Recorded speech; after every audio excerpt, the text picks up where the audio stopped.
Hello, our friends, Evolutionary Energy Arts family. Hi there. So, you guys, if you're not aware of it, the CIA, the FBI, the KGB, and many other alphabet soup agencies across the globe have studied and verified how remote viewing is real, does work, and is actually being used all the time. They really do, and they're quite concerned about it. So, people that can remote view, they know how the information is obtained and they know how the information is hidden, all kinds of stuff. So, we just got done doing a meditation session, and Cindy was getting stuff right away. She started jumping. I was running energy on her because she was feeling a little bit off, but sometimes that's when we're getting messages. So, interesting stuff that she viewed, and we're going to word things very carefully. You guys know how this works. We know who number one is. We know who number two is, right? So we're going to be very cryptic. Mm-hmm. Well, she got a view of number one, and she saw number one actually in meetings. And before I get into that, I asked her to describe, where is he? And she said mountainous, cold. And then I said, Wyoming? And she said, Well, yeah, I mean that's what feels like. It was mountainous, it was cold, it was dark. I was standing outside and feeling it, and that's what I got. and then she went and looked deeper. And as she looked deeper, she went down deeper, if you know what we mean there. So you guys can see what we're looking at here. And this is down inside that. As we have seen, there's a huge enforcement brigade out in the area of where the government is, usually. Massive numbers, actually, out there right now. And so she saw basically something like this. Mm-hmm. Yeah, he's very much underground, very much in a bunker, very much protected. That's what I saw.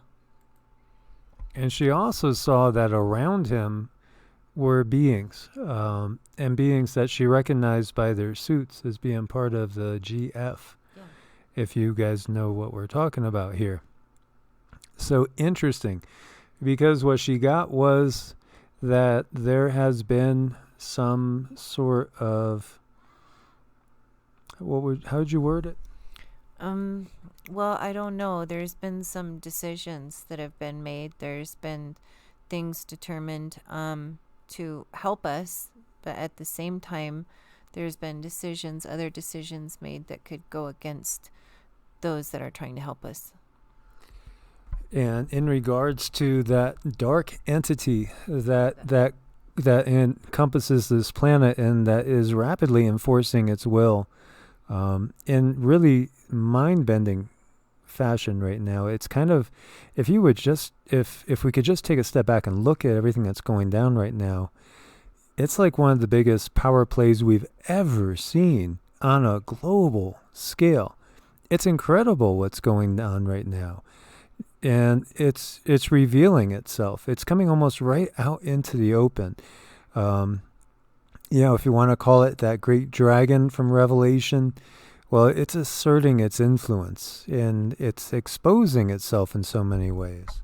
Well, it is. And when I was looking, I did see number one surrounded with what looked to be the Galactic Federation, surrounded with beings. They looked peaceful, felt peaceful, all of that. But then I was flashed and shown a picture of somewhere between like a goat head and it was like between a goat and a cow and what are those pigs? It was really horrible. It was a horrible vision.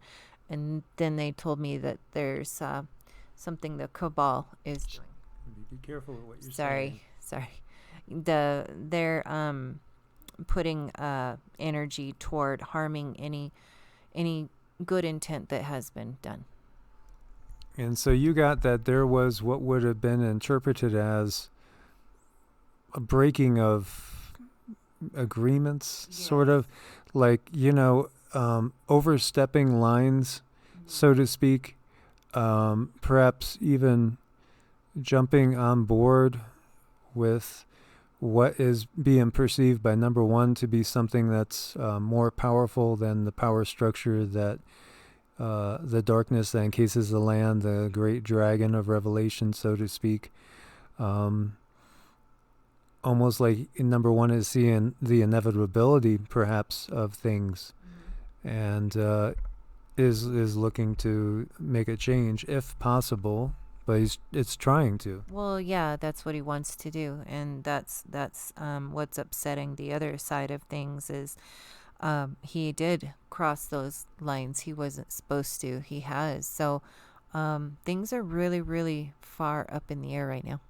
And I asked you if they were surprised, and Yeah, definitely. so they were very surprised. They didn't think this was going to happen. No, they were shocked. They really didn't believe that he would step to the side of the light, so to speak.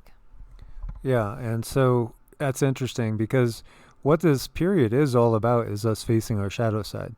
You know, every single individual right now has got to face your shadow side. You got to work on overcoming those things that pull you down, no matter what that is, whether it be some sort of addiction, whether it be anything. You know, it's overcoming that because we have to lift up in vibration and frequency. That's the bottom line. It's an imperative right now, because otherwise we might be trapped in this loop over and over and over again. So, you know, this is very fascinating, and I think we were both a little bit surprised to see this, but you were getting this vision really clear. Oh yeah, it always comes through clear. I get the visions, and then I get the feelings that go with the visions to try to translate what's going on. So you saw what we would call Pleiadians as well as others. You saw other entities too that you would call the tall whites, which are not like the tall grays. And what's the vibe they put off? More of a business vibe, more of a we're here to help the transition type vibe. Business, but not really high vibrational, more just kind of like commerce orientated. Yeah, something like you would train the military to do a certain job. They're here to do a certain job, but it's to our benefit. Because I've also heard of the tall whites in with the others as well, in with the dark, brigade, so to speak. Well, in a way, this could be where maybe it's an opportune moment for them to be on the side of the light, or maybe they've been working with the light for quite some time and they're also changing their ways, but they were there and they had intention of doing good. And so you view this as, in some ways, opportunistic by number one? I do, because I've looked at his chart, and I'm not saying he's a bad person at all, but he is a born leader and he does lust after power. It's what he does. It's in his fabric to go after where there's power and where he can be a good leader. So for him, what he sees is taking this side is the ultimate path to great leadership. Interesting. We've also looked into his lineage, his DNA lineage in the past. We've reviewed that. And you saw there was a dark entity type thing attached to his family. Yes, there is. And with every generation, that attachment gets weaker and weaker. And I think he's just made a decision to just finally step away and break it off. And we all have that opportunity now. We all have that decision to make. Are we going to be good to ourselves and do like you said, and step up, or are we just going to let things control us? And I really feel he's doing his best to step up. Well, breaking away from the script could be a very dangerous thing to do. That's what I'm worried about, because like in any bad relationship, when it's at the very end and there's nothing to lose, somebody gets angry, they pull out all the stops and anything goes. And all the rumors, we've all known they're true, about how the dark side operates with all these rituals that are not of a benevolent manner. Very, very dark rituals. It's real. They do operate in that manner. And right now, they're pulling out all the stops basically along those lines. Yeah, and that's where we can come in now, even though, yeah, we're all at home and we're not like physically involved. That doesn't matter. What matters is that we want to lend light to the situation to help it gain power, gain strength, because we can cast our own spells, so to speak, with our energy. And it's time for that we do that now. Well, this is us waking up and growing up and becoming part of something much bigger, and also realizing who and what we are and how we are multidimensional beings. So we want to ask everybody out there to shed your light upon the earth, upon this entire planet, but also on this country, because this country is going through the greatest dark night of the soul it's probably going to ever go through, maybe even surpassing the Revolutionary War, I would say. This is way bigger in reality. So whatever system you are in, if you're going to pray to Jesus or Yeshua or Buddha or Kuan Yin, Krishna, or, on down the line, whatever your belief system is, call on the powers of light and love and of healing to descend onto this planet and to ascend the planet up into the higher frequencies, the higher vibrational fields.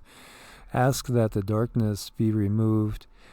Affirm yourself, and say, I do not consent to these dark powers ruling over my country and my planet.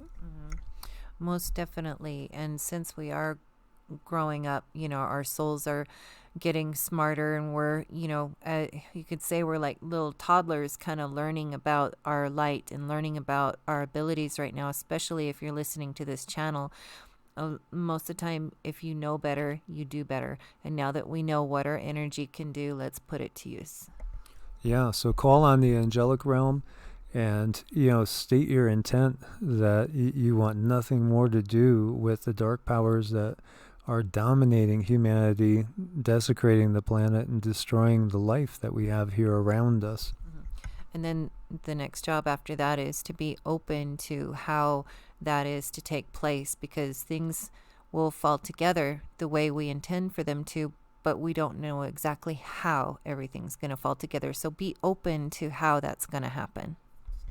Let's also pray for the protection and envision the protection of each one of the light workers upon this planet, and all those forces and beings that are truly sticking their neck out and risking everything against this darkness that has been upon us.